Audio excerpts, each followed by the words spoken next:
This show is about the customers, and it's for us working with our customers, understanding their needs and delivering solutions that solve their problems. Well, 5G is inherently complex. But to gain penetration, like any technology, it has to be easy to use, easy to scale.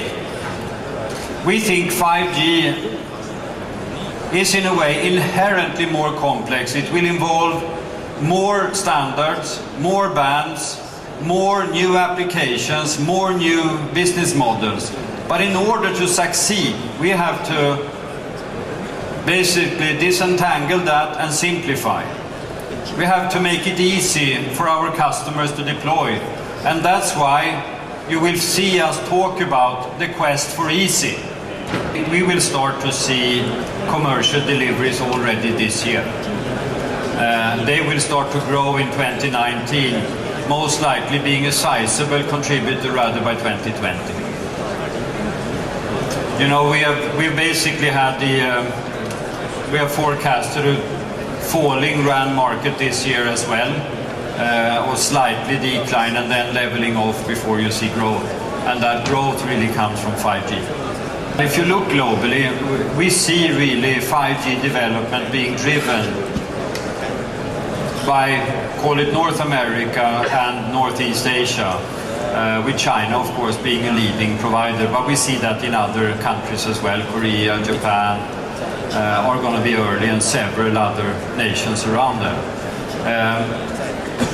When we look at the discussions, we see North America as the first use case really pushing into fixed wireless access, which is one, of course, use case. We can discuss the size of that use case, but that's one area, and they are pursuing that aggressively with the high bands. China is much more focused on the industrial internet in that sense. What can we do in factory automation, logistics chains, and how will a factory of the future actually look like? And there we see China investing more. We believe we will need to see more mid-band availability in North America to actually aggressively grow the industrial internet. And we hope that will happen, of course, for our service provider to leverage that. That's really the core of the matter. So we see those two areas surging ahead. Europe, I think, is a little bit, has a couple of issues to resolve. Call it stability of regulation, availability of spectrum is a question here that needs to be solved. And there are a couple of things which hinder a little bit the European growth, including probably data privacy laws, etc. across Europe.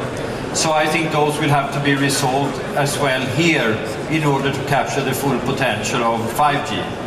At the same time, we see our customers actually getting ready to launch 5G here as well. Then it will be more a question of when and how that will look like. When we discuss use cases for critical IoT or mission critical IoT, it's hard to break it down into units per se.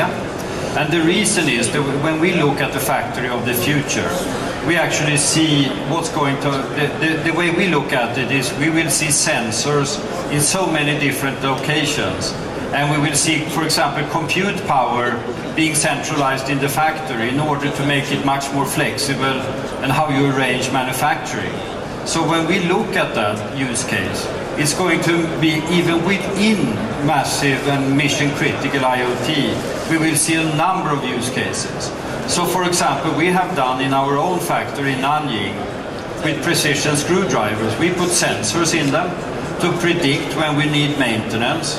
And basically the payback here is less than 6 months. So there is an enormous value for the factory on actually being put in sensors, readers, automation in many different places than we think of today.